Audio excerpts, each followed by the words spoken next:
and my dad was shot end of January.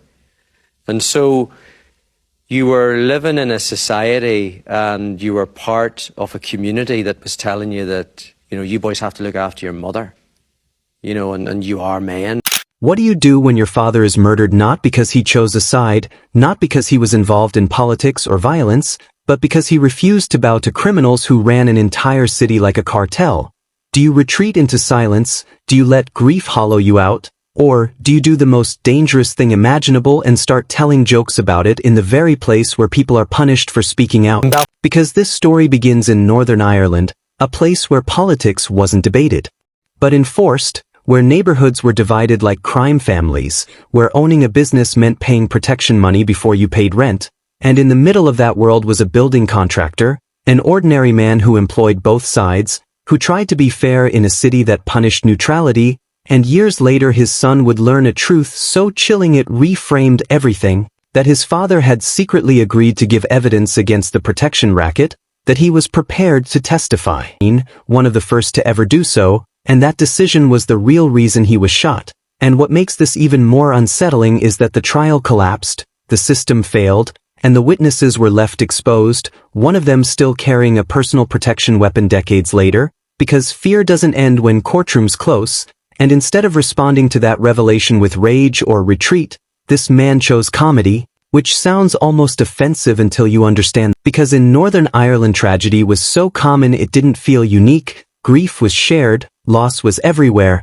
and going on stage to talk about it didn't feel like exploiting pain, it felt like acknowledging a collective reality. And so he opened a comedy club in Belfast during a time when laughter itself felt political, when every joke was a calculated risk, when audiences were a surreal mix of off-duty police officers, paramilitaries, and ordinary people desperate for a moment of relief. And this wasn't safe, sanitized stand-up either. This was political satire in a place where politics had killed people, jokes that made half the room laugh and the other half go silent, jokes that forced everyone to confront the absurdity of living under constant threat. Quick favor, if this already has you hooked, hit that subscribe button and tap the notification bell. Because over 92% of you watching aren't subscribed, it's free, it takes a second, and it keeps stories like this alive. Thanks if you did. Now back to the madness, because one night after a gig, a man approached him, not a fan, not a fellow comic, not a critic in the traditional sense,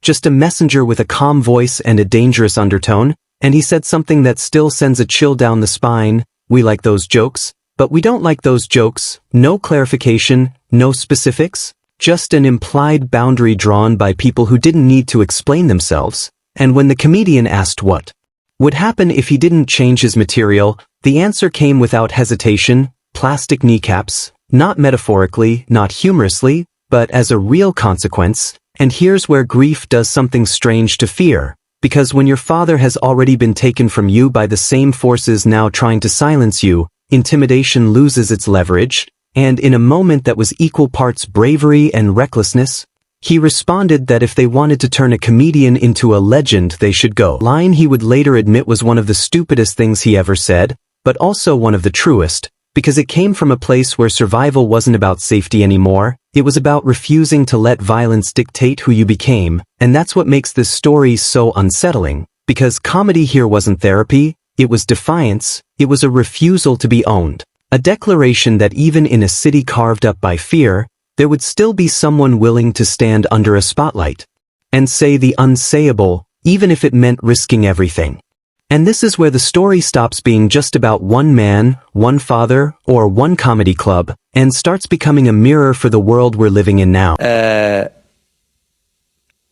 Whenever he was killed, it wasn't normal. I know that now.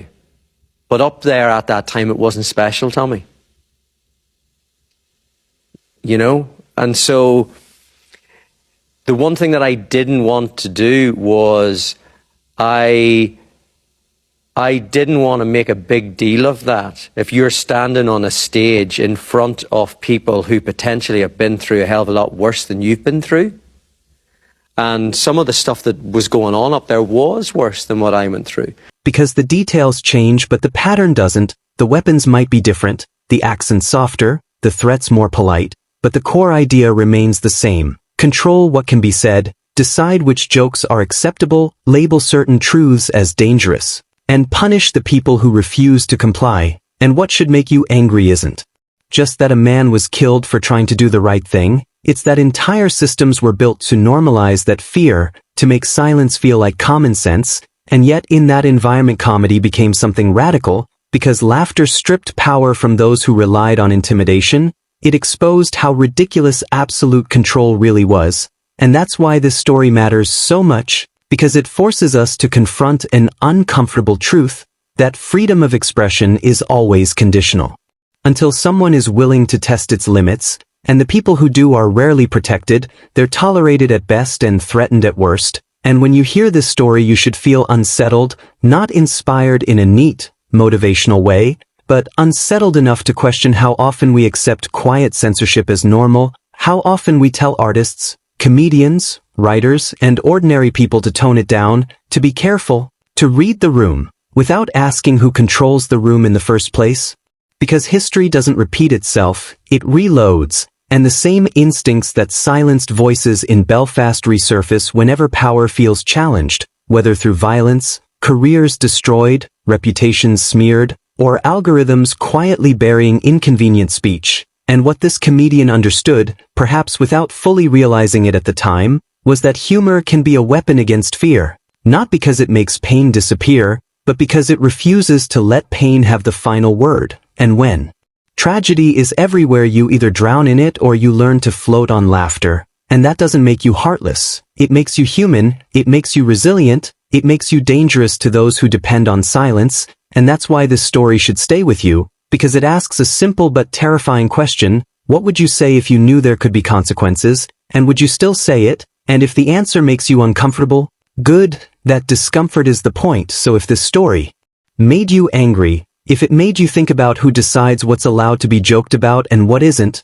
drop a comment with your take, hit like if you believe stories like this deserve to be heard, share this video with someone who thinks comedy is just jokes, and subscribe to It's Tragic, because silence always helps the powerful, and the only reason stories like this survive is because someone, somewhere, refuses to shut up.